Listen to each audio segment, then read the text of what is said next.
Vincent Harlow never considered himself a particularly merciful man, but he spent the better part of 15 years proving himself to be a decent father and, for the past decade, a committed husband. At 52, he built a reputation in Boston South real estate development world as someone you did not cross. His business rivals had learned it the hard way. Vincent did not just win. He obliterated opponents. But he kept that ruthlessness confined to his professional life, believing his home was sacred. Until now, the call from his stepdaughter, Allison, had come unexpectedly 3 weeks ago. She'd been attending Brown University, set to graduate next spring, but suddenly needed a place to stay. Something about her housing falling through, though the details seemed suspiciously vague. Vincent's second wife, Melanie, had immediately suggested Allison stay with them in their Beacon Hill townhouse until she sorted things out. Vincent studied his stepdaughter across the dining table, noticing how she pushed the barely touched salmon around her plate. Allison had always been slim, but now her collarbones protruded prominently and dark circles shadowed her eyes. She'd been this way since arriving, picking at her food, excusing herself early, spending hours alone in her room. "Not hungry again, kiddo?" Vincent asked, breaking the silence. Allison glanced up, her eyes darting nervously between Vincent and her mother. "Dad, I'm sorry. I just do not feel hungry," she replied. Vincent noted the way Melanie stiffened slightly at Allison calling him dad, though he'd been in her life since she was 8. He'd legally adopted her when he married Melanie, despite her biological father still being somewhat in the picture. That man, Peter Calloway, had been a mediocre presence in Allison's life at best. "You've barely eaten all week," Melanie said, her voice carrying an edge that Vincent could not quite place. "Maybe we should take you to see Dr. Wagner." "I'm fine, Mom. Just stressed about school," Allison mumbled, though she had not mentioned returning to classes once since arriving. Vincent observed his wife carefully. Melanie Harlow was still strikingly beautiful at 44, with her dark copper hair and green eyes. They met when Vincent hired her interior design firm for one of his development projects. She'd been divorced for 2 years, struggling to maintain her business while raising Allison alone.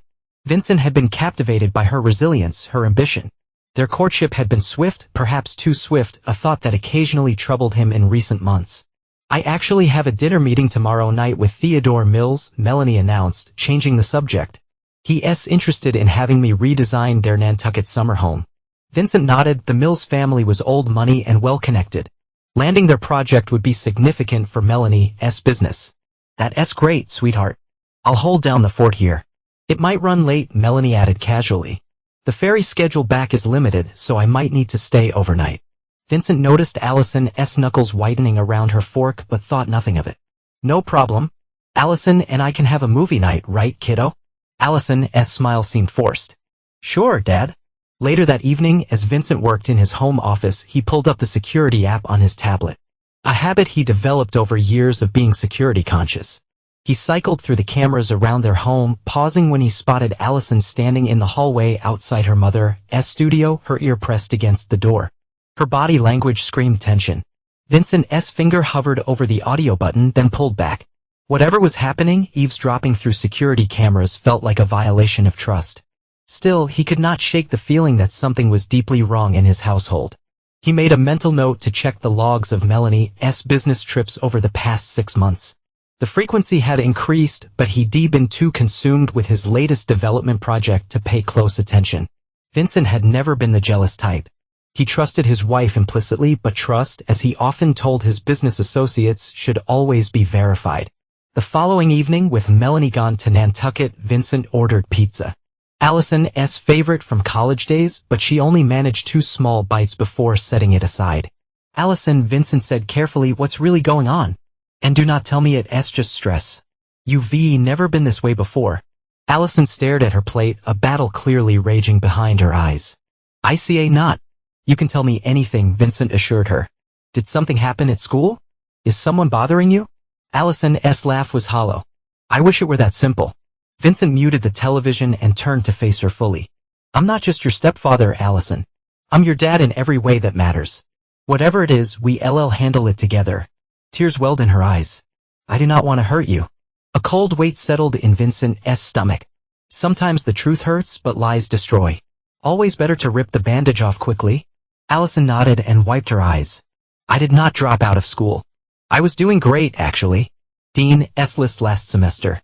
Vincent's brow furrowed. Then why?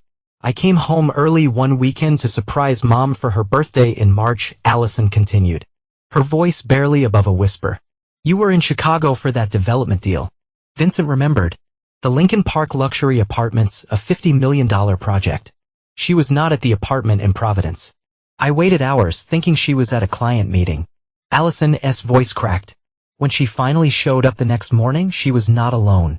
Vincent felt his body go very still, the kind of stillness that preceded his most calculated business maneuvers. Who was with her? Peter, Allison whispered. My biological father. The name hit Vincent like a physical blow. Peter Calloway had been largely absent from Allison's life, appearing only occasionally for birthdays or graduations. He'd been cordial enough with Vincent over the years, though they rarely interacted. Vincent had even felt sorry for the man, believing he'd lost a wonderful family through his own negligence. How long? Vincent asked, his voice unnaturally controlled. I do not know exactly, but from what I overheard them saying, it's been going on for at least 2 years. Allison wiped fresh tears away. They have an apartment near campus. That's why Mom insisted on keeping the Providence apartment even after I moved into dorms. She said it was so she could visit me easily. Vincent nodded mechanically, pieces falling into place. The frequent overnight trips to Rhode Island. The calls that Melanie took in private. The unexplained weekends away. After I confronted them, Peter started showing up more, trying to buy my silence with gifts, offering to help me understand adult relationships. She nearly spat the words. Mom begged me not to tell you. Said they were trying to figure things out. Then they started pressuring me to move in with them permanently. And that's why you came here, Vincent said, understanding dawning. You ran. Allison nodded miserably. I could not stand being part of their lie anymore. But I did not know how to tell you. Every time I tried, I could not eat, could not sleep. I kept thinking about how much you've done for me for us. Vincent's mind was calculating rapidly, connections forming, a timeline establishing itself. The pieces of betrayal were coming together into a clear picture. Have they been stealing from me? He asked abruptly. Allison looked startled. What? No. Not that I know of. Vincent smiled grimly. Financial theft would have been simpler than this emotional treachery. It's not your fault, Allison. None of this is. There's more, she said, her voice dropping even lower. I found messages on Mom's phone. They replanning something. Peter keeps talking about how once they finish the job, they'll be free. Vincent felt the hair rise on the back of his neck. What do you think that means? I do not know. But Allison hesitated. 2 weeks ago, I got really sick after dinner. Just me, not Mom. And she seemed weirdly calm about it. Like she was expecting it. Vincent recalled that night. He'd been working late. Melanie had texted that Allison had a stomach bug and she was taking care of her. Did you see a doctor? Allison shook her head. Mom said it was not necessary. But Dad, it felt different than food poisoning. I found a bottle of something in her purse afterward. The label was in another language, but when I looked it up, she swallowed hard, her eyes wide with fear and uncertainty. It was some kind of toxic plant extract. Vincent's blood went cold as pieces clicked into a terrible place. Dad, I'm sorry, her voice trembled. The moment I heard Peter tell Mom on the phone last night that they should increase the dose next time, I knew I had to tell you. I think they retrying to. She could not finish the sentence. Vincent reached for his phone. His voice was deadly calm when he spoke. Allison, I need you to tell me exactly what you saw and heard. I'm calling the police. As he dialed, Vincent's mind was already racing ahead. This was not just about infidelity anymore. This was attempted murder. And Vincent Harlow had never been a man who forgave betrayal. The police officers took detailed statements from both Vincent and Allison. Detective Laura Winters, a severe-looking woman with sharp eyes, led the investigation. Vincent had provided the security footage from his home. The strange bottles Allison had managed to photograph and access to Melanie's home office and personal items.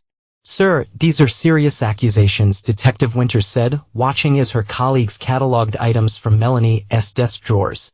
Attempted poisoning is not something we take lightly. Neither do I, Vincent replied coldly. Check her browser history. Look for unusual purchases, especially from overseas pharmacies. Vincent had spent the past 3 hours in a state of cold fury. His mind was clearer than it had been in years. He'd already contacted his attorney, Benjamin Wolfe, who was on his way over. He'd also called his personal physician requesting immediate toxicology screenings for both himself and Allison. There's something else you should see, Vincent told the detective, leading her to his home office. He pulled up the security footage from the past month on his computer. I've been experiencing unusual symptoms myself. Headaches, dizziness, memory issues. I attributed it to stress from work. He pulled up footage from 3 nights earlier. Melanie in the kitchen carefully adding something from a small vial into a decanter of whiskey that only Vincent drank. Detective Winter's expression hardened. We need to take that decanter as evidence. Already bagged in the kitchen, Vincent said. I've been building real estate developments for 25 years, detective. I know the importance of preserving evidence. A young officer appeared at the door. Detective, we found these in a hidden compartment in the woman's desk. He held up a plastic evidence bag containing several vials with foreign labels and a notebook filled with dates and dosages. Vincent recognized his own name next to several entries. Detective Winters nodded grimly. Mr. Harlow, we have enough to bring your wife in for questioning. Do you know where she is now? Supposedly at a client meeting in Nantucket, Vincent said, but I doubt that's true. He pulled out his phone and opened a tracking app. I have location tracking on our family phones for safety purposes. She's actually at the Providence apartment. He showed the detective the address. We coordinate with Providence PD to locate her, Detective Winters said, already reaching for her radio. Vincent turned to Allison, who sat pale and shaken on the couch. I need you to go to the hospital with Officer Reynolds here. They need to run tests, make sure whatever they've been giving you is out of your system. Allison nodded weakly. What about you? I'll be right behind you, Vincent promised. I just need a moment with my attorney first. Once Allison had departed with the officer, Benjamin Wolfe arrived. A shark in an expensive suit who had represented Vincent for over 15 years. This is beyond divorce territory, Vincent said quietly as they stood in his study. This is attempted murder. Benjamin's normally impassive face showed genuine shock. The evidence is solid. Rock solid. And there's more. Vincent pulled out his tablet and showed his attorney some financial records he'd been reviewing. Melanie's design business has been struggling for years. I've been subsidizing it, but there have been large transfers from her business account to an offshore account I not trace yet. Benjamin studied the numbers. Could be preparation for an exit or payment for poison. Vincent said flatly, either way, I want everything ready. Divorce papers, financial isolation, security revoked. I want her and Peter Calloway destroyed. Legally, financially, and reputation only. Benjamin nodded, making notes. What about Allison? She's 21, legally an adult, but I'll make sure she's protected. Set up a trust for her that neither Melanie nor Peter can touch. Vincent's voice grew icier. And Ben, this is just the beginning. I do not just want justice. I want them to regret ever contemplating harming me or Allison. His phone buzzed with a text from Detective Winters. Providence PD has your wife and Peter Calloway in custody, both being transported to Boston for questioning. Vincent felt something dark and satisfied unfurl within him. It seems my wife and her lover have been arrested, he told Benjamin. Let's make sure they never see the outside of a prison again. But even as he spoke, Vincent knew that criminal justice would only be the first chapter in his vengeance. He had been betrayed in the worst possible way. Not just marital infidelity, but a calculated plan to murder him for his wealth while potentially harming Allison in the process. And Vincent Harlow had never been a man who forgave betrayal, not in business and certainly not in matters of life and death. The white fluorescent lights of the hospital room cast harsh shadows across Allison's face as Vincent sat beside her bed. The toxicology results had confirmed their worst fears. Both of them had elevated levels of thallium in their systems, a nearly untraceable poison that caused symptoms easily mistaken for other illnesses. With proper treatment, you'll both make a full recovery, Dr. Patel assured them. You caught it early enough. Vincent nodded, his expression betraying nothing of the rage boiling beneath his composed exterior. Thank you, doctor. Once they were alone, Allison reached for Vincent's hand. I should have told you sooner. You told me in time, Vincent replied, squeezing her hand gently. That's what matters. His phone buzzed with a text from Benjamin. Arraignment tomorrow. Bail hearing to follow. DA is pushing for no bail given flight risk and severity of charges. Vincent had spent the past 72 hours methodically dismantling Melanie's life. Her access to their joint accounts was suspended, credit cards canceled, the locks on all properties changed, and her personal items packed and stored in a secure facility. He moved with the same cold efficiency that had made him a formidable force in business. Detective Winters entered the room, her expression grim but satisfied. Mr. Harlow, we found additional evidence at the Providence apartment. A detailed journal documenting the poisoning regimen, research on your will and life insurance policies, and communications with a third party about obtaining the substances. A third party? Vincent asked, his attention sharpening. A chemist named Leo Duval, she replied. We've taken him into custody as well. He's already talking, trying to cut a deal. Vincent nodded. And their statements? Calloway broke first. Winters said with a thin smile, tried to claim your wife was the mastermind, that he was manipulated. Your wife is maintaining her innocence, claims the substances were natural supplements she was giving you for your health. Vincent almost admired her audacity. Almost? The district attorney wants to meet with both of you tomorrow, Winters continued. This is shaping up to be one of the most clear-cut attempted murder cases I've seen in 20 years on the force. After the detective left, Vincent turned to Allison. I want you to stay with my sister in Vermont while this plays out. Susan will take good care of you. I want to testify, Allison said firmly. I need to. Vincent studied his stepdaughter, no, his daughter, in every way that mattered. The past week had aged her, but there was a new strength in her eyes. All right, he conceded. But afterward, I think some time away would be good for you. Perhaps that study abroad program in Italy you were considering. Allison nodded slowly. What will you do? Vincent's smile did not reach his eyes. Justice is just the beginning, Allison. Your mother and Peter did not just betray me. They betrayed you. They were willing to harm you as collateral damage. His voice hardened. I do not forgive that. I never will. The preliminary hearing was a media circus. Vincent sat stoically as the prosecution laid out the evidence. The poison found in his system, the documented plot, the financial transfers to purchase the thallium, and Allison's testimony about overhearing their plans all painted a chilling, undeniable picture of their intentions. Melanie and Peter were denied bail, deemed flight risks and dangers to the community. Outside the courthouse, reporters shouted questions at Vincent. Mr. Harlow, do you believe your wife intended to kill you? Will you be seeking the maximum penalty?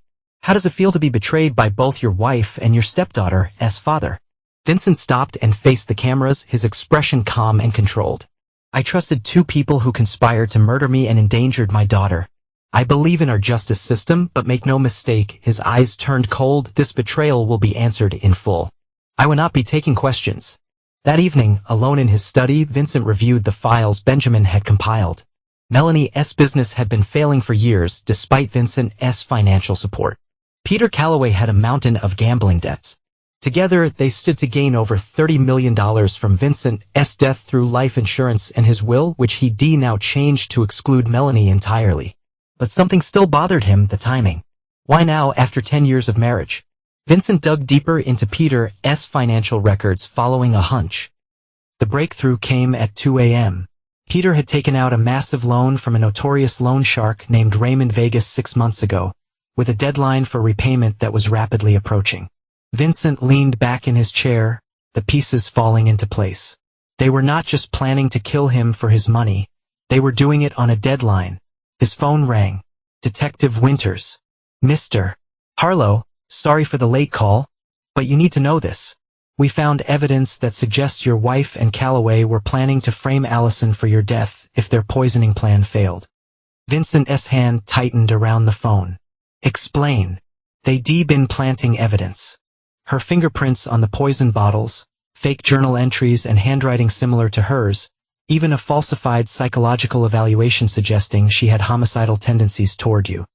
The temperature in the room seemed to drop several degrees as Vincent processed this information. Thank you, Detective. This changes things.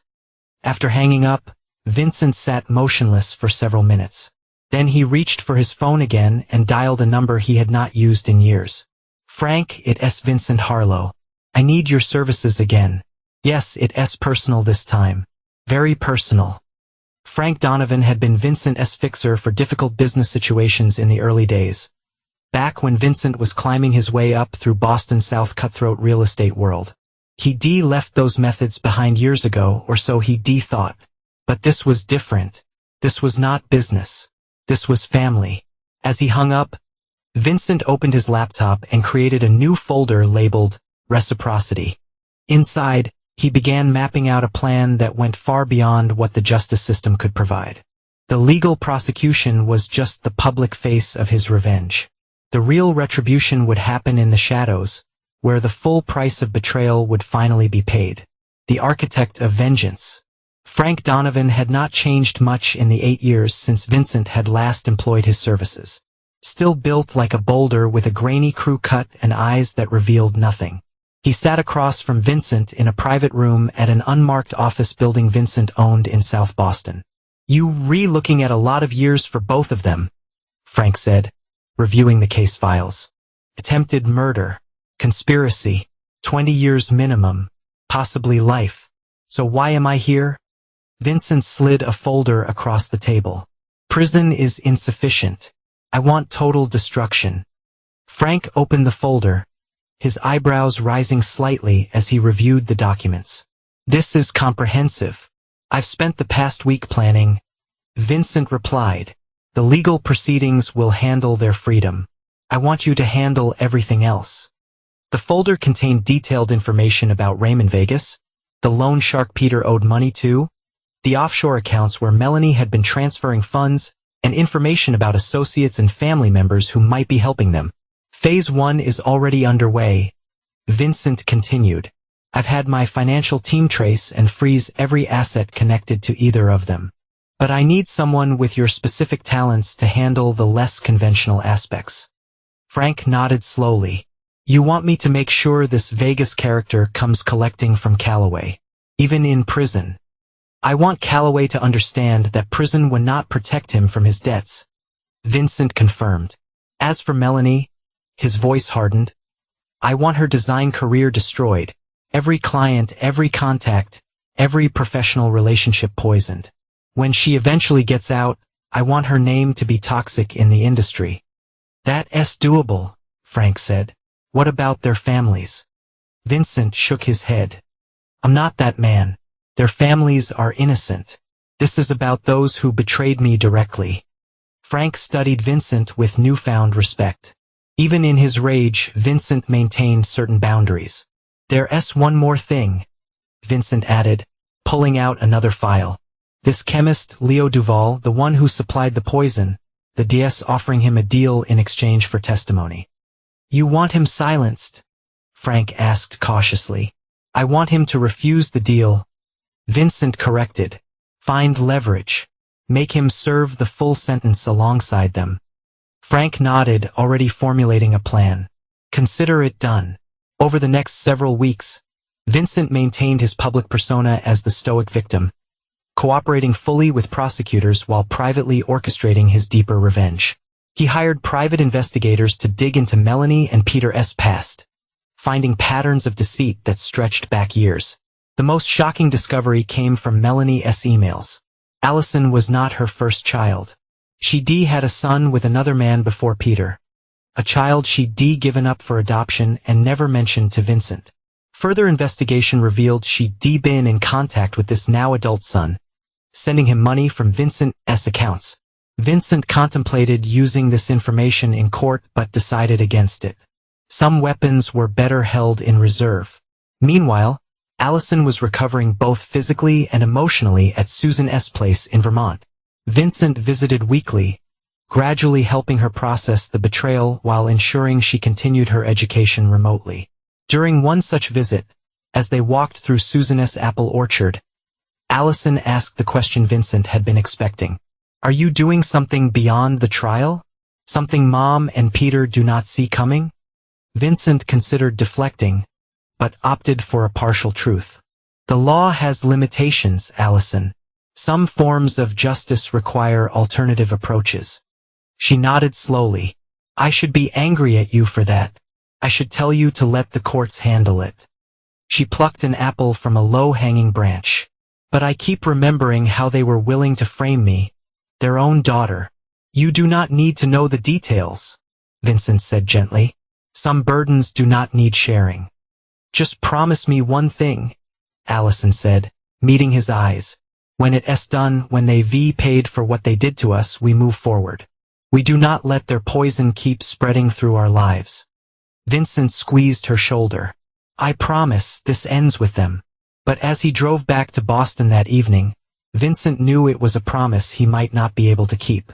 The betrayal had awakened something in him. A coldness, a capacity for calculated retribution that both disturbed and empowered him. Back in Boston, Vincent met with Raymond Vega himself. A dangerous move, but one that Vincent had calculated carefully. They met in a private room at an exclusive club Vincent belonged to. Vega was younger than Vincent had expected, barely 40, with a deceptively friendly smile and expensive taste in suits. "I respect your directness, Mr. Harlow," Vega said after Vincent explained the situation. "Most men in your position would stay far away from someone like me." "I'm not most men," Vincent replied. "Peter Calloway owes you $3 million. Money he planned to repay using proceeds from my murder." Vega nodded. "An unpleasant business. I loan money. Yes, but I do not condone murder. Calloway's assets are frozen during the trial. He not pay you." Vincent continued, "I'm prepared to settle his debt with a 20% premium in exchange for certain considerations." Vega's eyebrows rose. "You want to pay your would-be killer's debt? What?" Vincent's smile was razor-thin. "Because then his debt transfers to me, and I want him to understand what that means." Understanding dawned in Vega's eyes. "You want him living in fear, even behind bars?" "I want him to know that prison walls will not protect him from his obligations," Vincent corrected.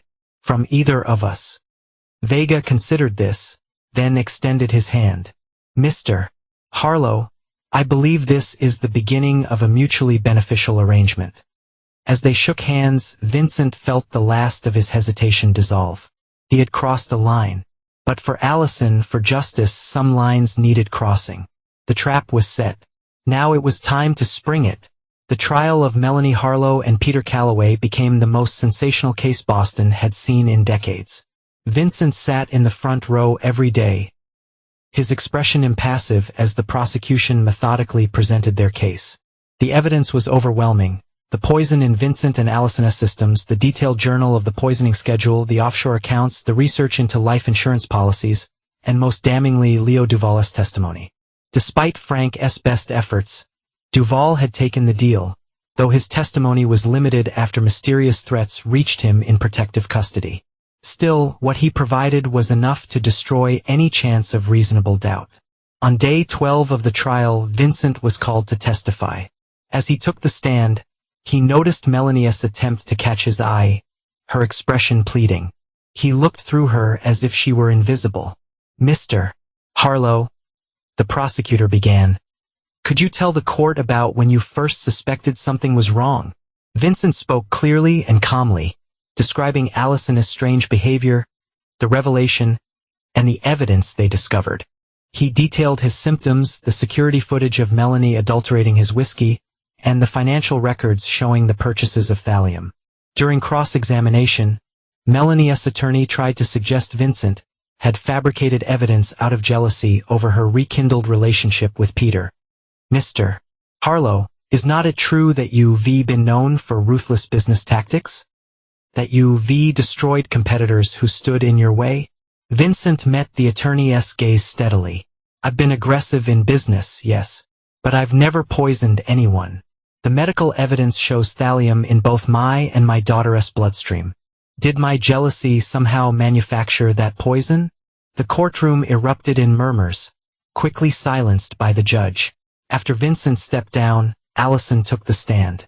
Her testimony was devastating, emotional, but clear, describing how she discovered her mother's affair, the suspicious illness, finding the poison, and overhearing the conversations about increasing the dosage.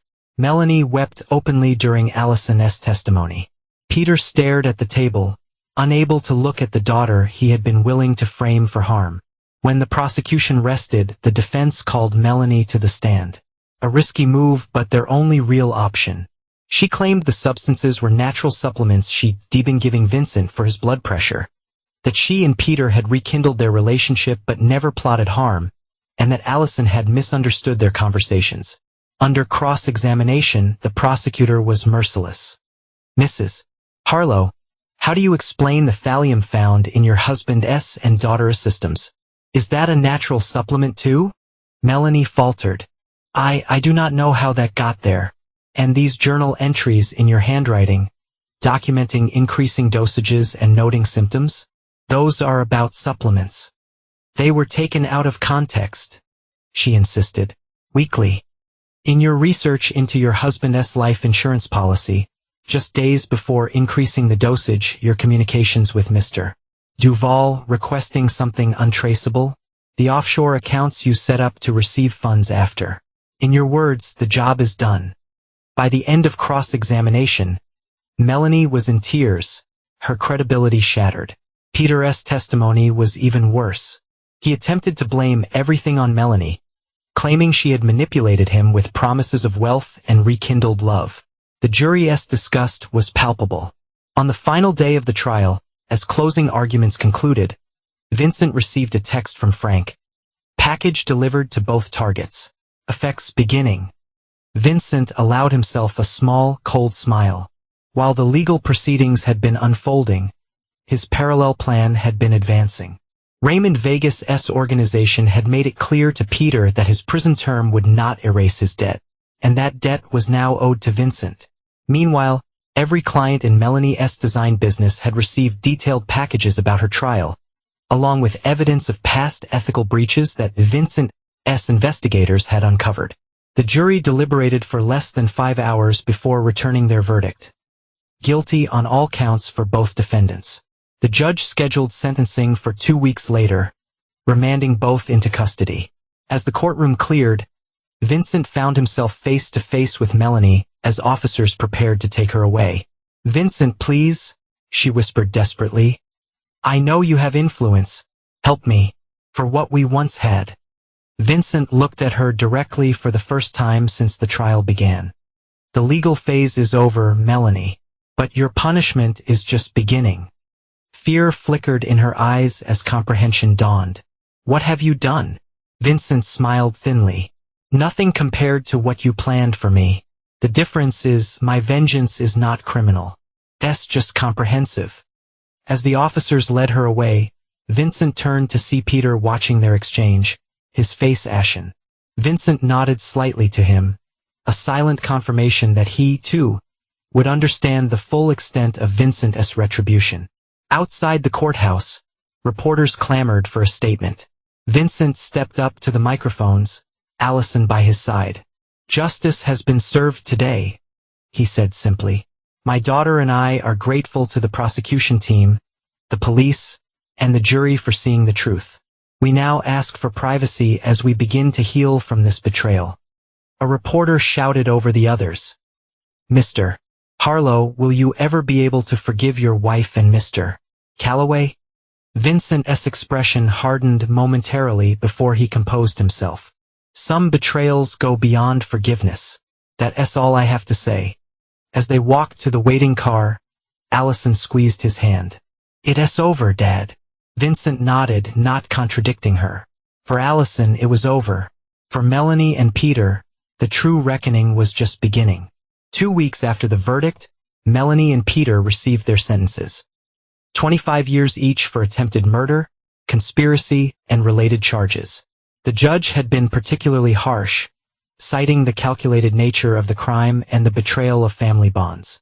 Vincent attended the sentencing alone, having convinced Allison to return to her studies. She had been accepted to complete her degree through a special program at the University of Florence, an opportunity to heal away from the media circus that continued to surround the case. As Vincent left the courthouse, Benjamin fell into step beside him. "The civil suits are proceeding as planned. We'll take everything they have left." Vincent nodded. The criminal case had been just one facet of his response. The civil litigation would ensure that whatever assets remained to either Melanie or Peter would be stripped away through judgments and legal fees. "What about the son?" Benjamin asked quietly. Vincent had been wrestling with this question for weeks. Melanie's secret child, now a 23-year-old named Kyle Morris, had been receiving regular payments from her for years, money that ultimately came from Vincent. A meeting, Vincent decided, he may be as much a victim in this as Allison. 3 days later, Vincent sat across from Kyle in a private room at his office building. The young man looked nothing like Melanie, tall, broad-shouldered, with sandy hair and a wary expression. "I appreciate you coming," Vincent began, I imagine this is awkward. Kyle shifted uncomfortably. I'm still processing that my birth mother tried to murder her husband. Not exactly what I expected when I tracked her down 3 years ago. Did you know about her relationship with Peter Calloway? Vincent asked. Kyle nodded reluctantly. She told me they were meant to be together, but that you were an obstacle. She never mentioned murder, though. He looked up, his expression troubled. I swear I did not know. Vincent studied him. The money she sent you, did you know where it came from? She said it was from her design business. Kyle admitted. I needed it for medical school. I have a congenital heart condition, and the treatments are expensive. Vincent made a decision. I'm not holding you responsible for her actions, Kyle. The payments will stop as her assets are now frozen, but I'm establishing a medical trust for your treatments. No strings attached. Kyle looked stunned. Why would you do that? I'm nothing to you. Because you another victim of her deception? Vincent replied simply. And I do not punish the innocent. The meeting with Kyle reinforced Vincent's conviction that his vengeance should be precisely targeted. The innocent, like Kyle and other family members, would be spared. But for those directly involved in the betrayal, there would be no mercy. That evening, Vincent received 2 reports. The first, from Frank, detailed how his arrangements with Raymond Vega were playing out. Peter had been approached in prison by one of Vega's associates, who made it clear that his $3 million debt had been purchased by Vincent. The message was simple. Vincent now owned him, and prison would not protect him from that obligation. The second report came from a private investigator who had been monitoring the fallout of the information packets sent to Melanie's clients and industry contacts. Her professional reputation was in tatters. Every major design association had revoked her credentials, and former clients were distancing themselves publicly. The prestigious Mills family had given a damning interview about how they had narrowly avoided working with that dreadful poisoner. Vincent read both reports with cold satisfaction. The legal system had taken their freedom. He was taking everything else. Meanwhile, Allison was thriving in Florence, video calling Vincent weekly with updates on her studies and her healing process. She seemed lighter, more like her old self, though Vincent noted a new wariness in her eyes, the inevitable result of such profound betrayal. During one call, she asked about the civil litigation. Vincent provided a sanitized version, omitting the darker aspects of his vengeance. Dad, promise me something? Allison said, her expression serious. When the legal stuff is done, let it be done. Do not let them take more from us than they already have. Vincent nodded, though he knew he was lying to her. Of course, sweetheart. This will all be behind us soon. After the call, Vincent poured himself a whiskey from a new decanter in a new study in a new home. He had sold the Beacon Hill townhouse, unable to continue living in a space so tainted by betrayal. His phone rang. Detective Winters. Mr. Harlow, I thought you should know. Peter Calloway was attacked in prison yesterday. He survived, but he has been moved to the infirmary. Vincent feigned concern. That's terrible. Is there any indication who was responsible? Nothing concrete, Winters replied, a note of suspicion in her voice, though there are rumors it's connected to some outside debt. Prison can be dangerous, Vincent remarked neutrally, especially for someone who betrays those closest to him. After they hung up, Vincent received a text from an unknown number. First payment collected. More to follow. RV. Vincent deleted the message. Raymond Vega was proving to be a useful associate, ensuring Peter understood that his 25-year sentence would not protect him from Vincent's reach. As for Melanie, her first month in prison had been equally challenging. Female inmates had their own code, and harming one's child placed her at the bottom of the hierarchy. Melanie, once respected and admired in society, now faced daily isolation and scorn, even threats from the other inmates. The information about her willingness to frame Allison had spread quickly through the prison grapevine, ensuring she found no allies. Vincent had made sure of that, using connections to seed the information among influential inmates. Melanie's prison experience would be a daily reminder of her betrayal. Isolated, ostracized, and vulnerable.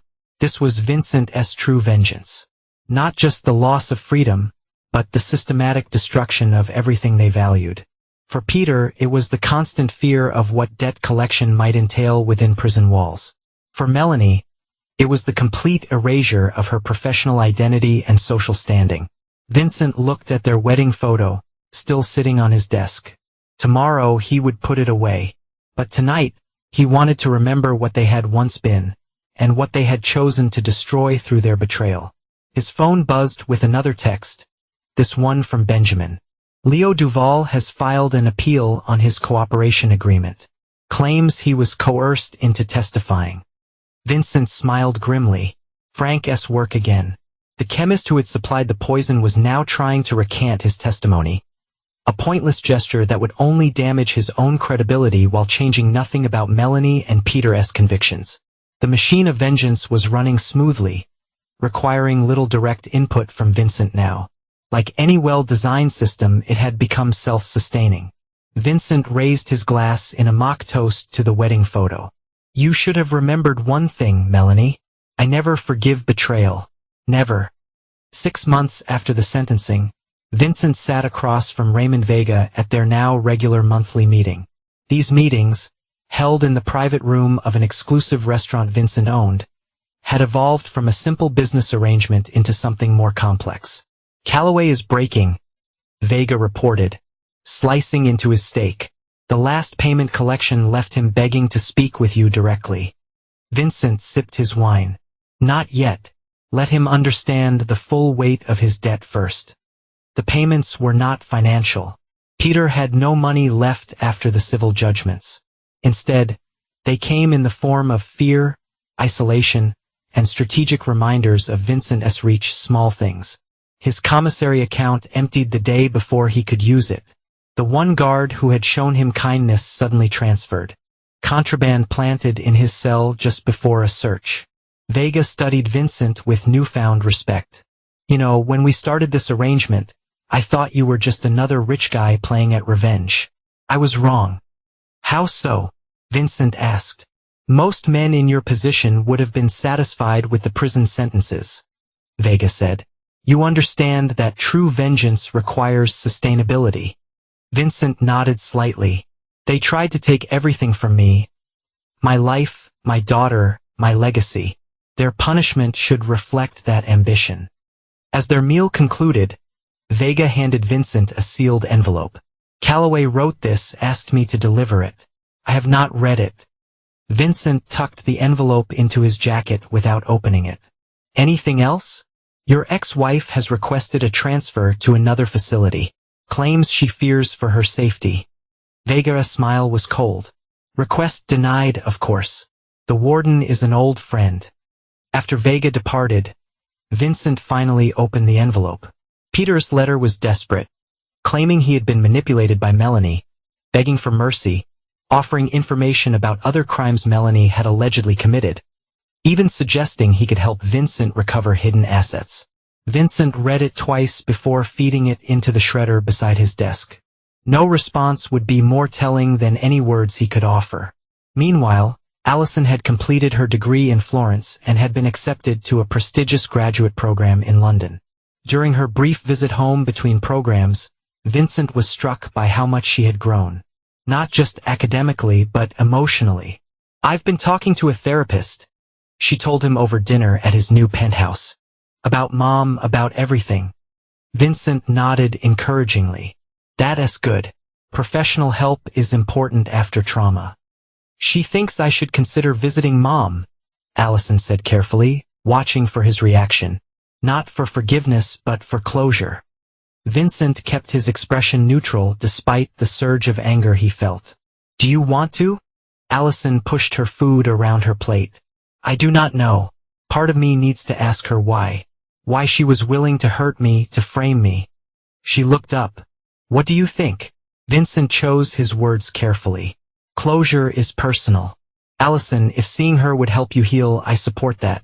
But do not expect satisfying answers. People like your mother rarely have the capacity for genuine accountability. Have you found closure? She asked. Vincent offered a measured smile. I'm getting there.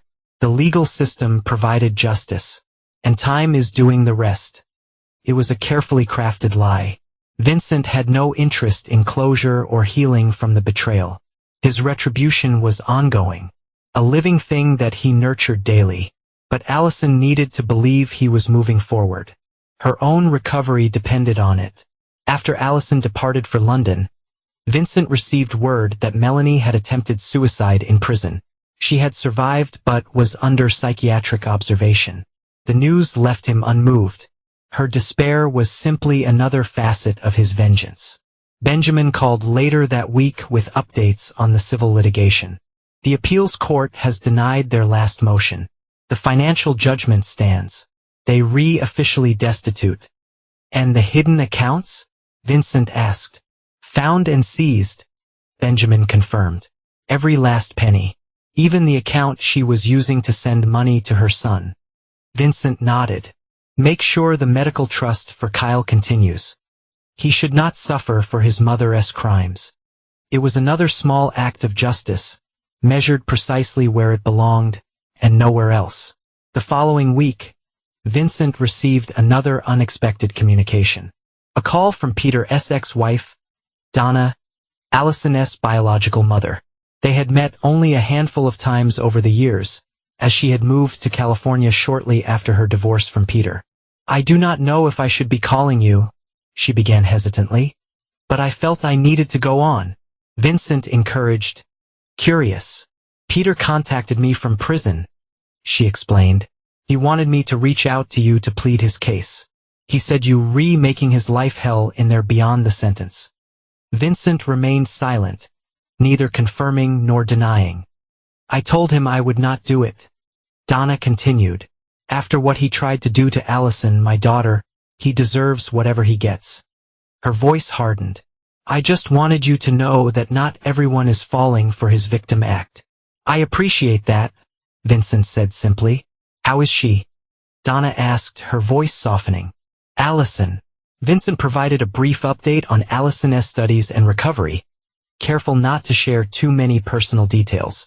After the call ended, Vincent reflected on how extensive the collateral damage had been. Lives touched and altered by Melanie and Peter's betrayal. Yet his vengeance remained precisely targeted, touching only those directly responsible. That evening, Vincent received a call from the prison warden, informing him that Peter had been hospitalized after another attack. This one was more severe. He had survived but would require surgery. Vincent expressed appropriate concern while feeling nothing but cold satisfaction. The third payment had been collected. Later that night he called Frank. It's time for the next phase. Frank understood immediately. The information release. Yes, Vincent confirmed. Everything we have on both of them. Release it to the media tomorrow. The next morning, major news outlets broke stories containing leaked prison correspondence between Melanie and Peter, revealing not just their murder plot, but other disturbing details. Previous victims they had manipulated, financial crimes they had committed, and perhaps most damagingly, their explicit discussions about framing Allison. The public, which had already condemned them, now viewed them with renewed disgust. Any remaining sympathy evaporated as their true characters were laid bare. Vincent watched the coverage dispassionately. The legal system had taken their freedom. His financial maneuvers had taken their wealth. This information release was taking their last asset. Any claim to misunderstood motives or redemptive qualities. That night, Vincent received a text from Detective Winters. Interesting timing on those leaks. I do not suppose you know anything about that. Vincent replied simply, Justice takes many forms, Detective. Her response came quickly. Just be careful. Vengeance has a way of consuming those who seek it. Vincent stared at her message for a long moment before deleting it. Perhaps she was right. Perhaps his pursuit of retribution was changing him. But he had made his choices and he would see them through to the end. But he had made his choice the moment he learned of their betrayal. Some transgressions could not be forgiven. Some debts could only be paid in full. 1 year to the day after the verdict, Vincent sat alone in his office reviewing the latest reports. Melanie remained in psychiatric care within the prison system, having suffered a complete breakdown following the media release of her correspondence. Peter had survived his injuries but was now confined to a wheelchair. The attack had damaged his spine. Vincent felt no satisfaction from these developments. Only a cold sense of completion. The machinery of vengeance he had set in motion was functioning precisely as designed. His phone rang. Allison, calling from London. "Dad, have you seen the news?" she asked without preamble. Vincent switched to speaker and pulled up a news site. The headline made even his cold heart pause. "Poisoner's accomplice dead. Peter Calloway found hanged in prison cell." "I just saw it," he said neutrally. "They re-saying suicide," Allison continued, her voice shaking slightly. "But there are questions about how he could have done it while under supervision after his injuries." Vincent remained silent. This had not been part of his plan, at least not directly. Raymond Vega had been explicit that the payments would be painful but not fatal. "Dad," Allison prompted when he did not respond. "Are you okay?" "I'm fine," he assured her. "Just processing the news." "I know I should feel something," Allison admitted quietly. "He was my biological father. But I just feel empty." "That's a natural response to complicated grief," Vincent replied, recalling phrases from his own mandatory therapy sessions after the trial. After they hung up, Vincent immediately called Vega. "This was not authorized," Vincent said without greeting when Vega answered. "Not by me," Vega replied calmly. The word is he genuinely took his own way out. Could not face another day knowing what was coming. Vincent considered this. Fear had been the primary currency of Peter's punishment. Fear of what might happen next, of when the next payment would be collected. Perhaps that fear had finally broken him. What about the questions regarding how he could have done it given his condition? "Prison officials looking to cover their oversight," Vega said dismissively. "He found a way because he was desperate enough." After ending the call, Vincent sat in silence for a long time. Peter's death should have felt like victory, the ultimate culmination of his vengeance. Instead, it left him feeling strangely hollow. His phone buzzed with a text from Benjamin. "Melanie is requesting compassionate release for the funeral." "Denied, of course." "Should we issue a statement?" Vincent typed back, "No statement. Let the matter close without further comment." The following day, Detective Winters appeared at his office unannounced. "Mr. Harlow," she said, declining his offer to sit. "I think we need to talk about Peter Calloway's death." Vincent met her gaze steadily. "A tragic end to a tragic story. Convenient timing," she observed. 1 year to the day after the verdict. "Symbolic dates can be powerful triggers for those contemplating suicide," Vincent replied. Winters studied him. "You know, I've spent 20 years dealing with the worst of humanity. I understand the desire for vengeance. I even understand why you would not be satisfied with the legal outcome." "Are you accusing me of something, detective?" She shook her head. "I have no evidence. Just a career's worth of instinct telling me there's more to the story than a simple prison suicide." "Perhaps your instincts are mistaken this time," Vincent suggested. "Perhaps," she conceded. "Or perhaps we're both aware that justice and legality are not always perfectly aligned." She moved toward the door, then paused. "Just so you know, I've recommended closing the investigation into Calloway's death. Ruled a suicide case closed." After she left, Vincent considered her words carefully. She knew, or at least strongly suspected, his involvement but had chosen to let it end. Perhaps she too believed some betrayals deserved more than legal punishment. That evening, Vincent visited the cemetery where his parents were buried, seeking some connection to the person he had been before the betrayal had reshaped him. As he placed flowers on their graves, he sensed someone approaching. "I thought I might find you here," said a familiar voice. Vincent turned to see Allison, who should have been in London. "What are you doing back?" "I needed to be home," she said simply, embracing him. "And I was worried about you." Vincent frowned. "Why would you be worried?" "Because I know you, Dad," she replied, her eyes meeting his directly. "I know what you're capable of when someone hurts the people you care about." Vincent felt a chill. How much did she know? How much had she guessed? "Peter's death," she began. "Was his own choice," Vincent interjected firmly. Allison studied him for a long moment. "Maybe. But what came before? The attacks in prison, the leaked correspondence, his complete financial ruin. Those were not coincidences, were they?" Vincent remained silent, neither confirming nor denying. "I'm not judging you," she continued surprisingly. "They tried to hurt you. They were willing to hurt me as collateral damage. They deserved punishment. Then why are we having this conversation?" Vincent asked quietly. "Because I need to know if it's over," Allison said, her voice breaking slightly. "With Peter gone and Mom broken in psychiatric care. Is your vengeance complete? Can we finally move forward?" Vincent considered her question carefully. Was it over? Had his thirst for retribution been satisfied? Yes, he said finally. It's over. Allison's relief was palpable. Good. Because I refuse to let them take anything more from us. They've already stolen enough. As they walked back to their cars, Allison mentioned she would be staying in Boston for a week before returning to London. Vincent found comfort in her presence, grateful that through everything, the bond between them had endured. I'm planning to visit Mom tomorrow, she said cautiously. Not for her, for me. I need to see her to understand, if possible, to close that chapter. Vincent nodded. If that's what you need for healing, I support it. Will you ever see her again? Allison asked. Vincent's response was immediate and final. No. Some betrayals not be faced again, even from behind prison glass. The next day, while Allison visited Melanie, Vincent received an unexpected visitor at his office. Kyle Morris, Melanie's secret son. I wanted to thank you, Kyle said awkwardly. The medical trust it's made continuing my treatment possible. Vincent gestured for him to sit. How are your studies progressing? I'll finish medical school next year, Kyle replied. Cardiology, ironically enough, given my own heart condition. They spoke for a while about Kyle's studies and future plans. As he was leaving, Kyle paused. I visited her once after the arrest, he admitted. She did not even ask about my health. Just wanted to know if I could help her somehow. He shook his head. Some people are not capable of thinking beyond themselves, are they? No, Vincent agreed. They're not. After Kyle left, Vincent received a text from Allison. It's done. She's not even the same person anymore. I feel nothing but pity. Vincent closed his eyes briefly. Melanie had not just lost her freedom and reputation, she had lost herself. The systematic destruction of everything she valued had broken her completely. His vengeance was indeed complete. That evening, Vincent hosted a small dinner at his penthouse, just Allison, Susan, and Benjamin.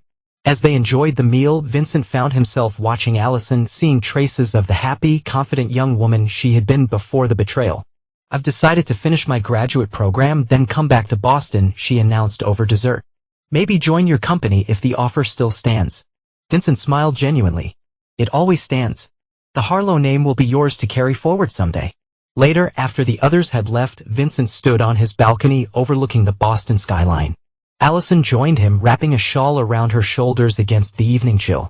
Are you really okay, Dad? She asked softly. Vincent considered the question carefully. The cold flame of vengeance that had sustained him for the past year had burned out. Leaving, what? Not peace exactly. Not forgiveness. Never that. Perhaps just the quiet certainty that justice, in its fullest sense, had been served. I'm okay, he said finally. Different, but okay. Allison nodded, understanding. They changed us. But they did not destroy us. No, Vincent agreed, putting his arm around her shoulders. They did not. Later that night, alone in his study, Vincent opened his safe and removed a final envelope. Contingency plans for if Melanie ever managed early release or if Peter had somehow escaped justice. He studied the documents for a moment, then set them aside, no longer necessary, their purpose fulfilled. He fed the papers slowly into the shredder, watching as the last physical evidence of his vengeance was reduced to confetti. His phone buzzed with a final text from Raymond Vega. Account settled in full. Business concluded. Vincent typed a simple reply, confirmed. As he poured himself a whiskey, Vincent reflected on how completely he had destroyed those who betrayed him. Peter was dead. Melanie was a broken shell. Their reputations, finances, and futures had been systematically dismantled. Vincent felt no regret. No second thoughts about the ruthlessness of his response. In his world, betrayal was unforgivable, especially betrayal that threatened family. He raised his glass in a final, silent toast. Not to victory or vengeance, but to a simple truth he had lived by throughout his life. Actions had consequences. Betrayal had a price. And Vincent Harlow always collected his debts in full.